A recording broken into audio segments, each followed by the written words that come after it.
Hi friends, Kathiawadi કિચનમાં તમારું સ્વાગત છે. તો આજે બનાવીશું આપણે પાલક મેથી થેપલા.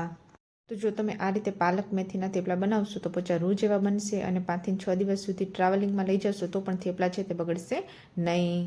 તો પાલક અને મેથી છે તે હેલ્થ માટે બહુ સારા છે. તો ટેસ્ટમાં ટેસ્ટી અને સહેલી રીતે પાલક મેથીના થેપલા બનાવવા માટે સૌપ્રથમ ઇન્ગ્રીડિયન્ટ જોઈ લઈશું. તો સૌપ્રથમ 400 ગ્રામ પાલક લેવાની છે. તો પાલકને 5 મિનિટ માટે પાણીમાં પલાળીને રાખી દેવાની છે, એટલે પાલકમાં જે ધૂળ હશે તે ધૂળ પાણીમાં નીચે તળિયે બેસી જશે. તો પાલકને ધોઈ અને થોડી વાર માટે સાઈડમાં રાખી દઈશું. તો ગેસ ચાલુ કરી તપેલી મૂકશું અને તેમાં 2 ગ્લાસ પાણી નાખવાનું છે અને પાણીને ગરમ થવા દેવાનું છે. પાણી ગરમ થઈ જાય તો જે પાલક રાખી હતી તે પાલક નાખવાની છે.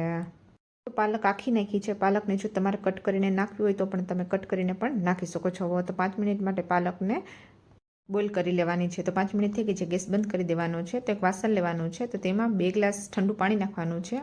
ઠંડા પાણીમાં જે પાલક રાખી હતી તે પાલક નાખવાની છે. તો ઠંડા પાણીમાં પાલકને 5 મિનિટ માટે સાઈડમાં રાખી દઈશું. તો ત્યાં સુધીમાં આપણે બીજા ઇન્ગ્રીડિયન્ટ્સ જોઈ લઈશું. તો 1 ટેબલ સ્પૂન સૂકું લસણ લેવાનું છે. તો લસણને પહેલાં જ ફોલીને રાખી દીધું છે. તો સૂકા લસણની જગ્યાએ જો તમારી પાસે લીલું લસણ અવેલેબલ હોય તો લીલું લસણ પણ તમે વાપરી શકો છો. તો 1 ઇંચ આદુનો ટુકડો લીધો છે અને 1 લીલું મરચું લીધું છે. તો લીલા મરચાંને આ રીતે કટ કરી લેવાનું છે. તો પાલકને પીસવા માટે મિક્સર જાર લેવાની છે. તો મિક્સર જારમાં જે પાલક રાખી હતી તે પાણીમાંથી કાઢી લેવાની છે. પાણી કાઢી અને પાલકને મિક્સર જારમાં નાખવાની છે. તો લસણ, આદુ અને લીલું મરચું જે રાખ્યા હતા તે નાખવાના છે. તો લીલું મરચું તમે જેટલું તીખું ખાતા હોય એ પ્રમાણે તમારે વધુ ઓછું નાખવાનું છે. મિક્સર જારને બંધ કરી અને બધા ઇન્ગ્રીડિયન્ટ્સને આ રીતે પીસી લેવાના છે. થોડી વાર માટે સાઈડમાં રાખી દઈશું. તો ત્યાં સુધીમાં બીજા ઇન્ગ્રીડિયન્ટ્સ જોઈ લઈશું. તો અડધી વાટકી મેથી લેવાની છે. તો મેથીને ધોઈ કોરા કપડાથી લૂછી અને ઝીણી આ રીતે કટ કરી લેવાની છે અને રેગ્યુલર મસાલા લેવાના છે. તો 1 ટીસ્પૂન આમચૂર પાવડર, ધાણા જીરું પાવડર, હાફ ટીસ્પૂન ગરમ મસાલો, હિંગ, હાફ ટીસ્પૂનથી પણ સાવ ઓછી એવી હળદર પાવડર અને નિમક ટેસ્ટ અનુસાર. લીલા ધાણા લીધા છે. ધાણાને પહેલાં જ કટ કરીને રાખી દીધા છે. તો 1 ટીસ્પૂન સફેદ તલ લેવાના છે અને હાફ ટીસ્પૂનથી પણ સાવ ઓછા એવા અજમા લેવાના છે.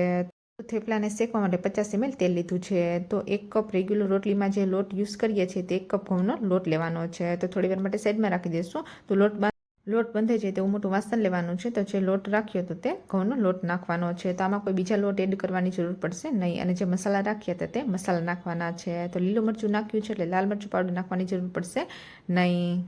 તો સફેદ તલ અને જે અજમા રાખ્યા હતા તે નાખવાના છે.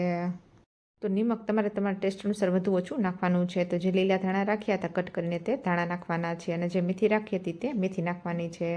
તો મેથી નાખી તો બધા ઇન્ગ્રીડિયન્ટ્સને આ રીતે મિક્સ કરી દેવાના છે. તો ચમચી કે ચમચાની મદદથી ઇન્ગ્રીડિયન્ટ્સને મિક્સ કરવાના નથી. તો જે પાલકની પ્યુરી રાખી હતી તે પ્યુરી નાખવાની છે. પ્યુરી નાખી અને આ રીતે લોટને બાંધી લેવાનો છે. તો લોટ બાંધવામાં પાણીનો ઉપયોગ કરવાનો નથી. પાલકની પ્યુરી નાખી છે એટલે લોટ છે તે સારી રીતે બંધાઈ જશે.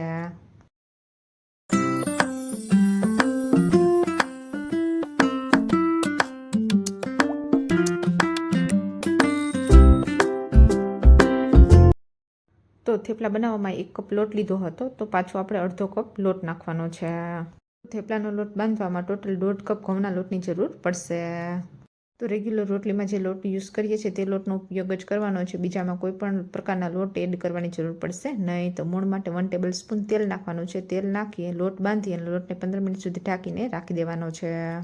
તો 15 મિનિટ થઈ ગઈ છે. જે લોટ બાંધીને રાખ્યો હતો તે લોટ લેવાનો છે અને લોટમાંથી આ રીતે હાથની મદદથી ગોયણા બનાવી લેવાના છે. થેપલા તમારે નાની મોટી સાઇઝના બનાવો એ પ્રમાણે તમારે ગોયણા નાની મોટી સાઇઝના બનાવવાના છે.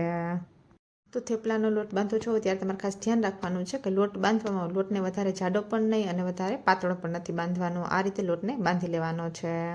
તો આ રીતે ગોયણા બનાવી લેવાના છે. ગોયણા બનાવી અને થેપલાને વણવા માટે પાટલું લેવાનું છે. તેના ઉપર જે ગોયણું રાખ્યું હતું તે ગોયણું મૂકવાનું છે અને તેના ઉપર ઘઉંનો કોરો લોટ છાંટવાનો છે. લોટ છાંટી અને થેપલાને આ રીતે વણી લેવાનું છે. થેપલાને વણવા તમે આ રીતે કોરો લોટ છાંટી અને થેપલાને વણશો તો પાટલા ઉપર ગોયણું છે તે ચોટશે નહીં. તો આ રીતે જો તમારે સાદા થેપલા ના બનાવવું હોય અને પડવાળા વારીને બનાવવું હોય તો વચ્ચે તમારે તેલ લગાવી દેવાનું છે અને થેપલાને તમે વારીને પણ બનાવી શકો છો. અને જો તમારે ત્રિકોણ બનાવવું હોય તો પણ તમે બનાવી શકો છો.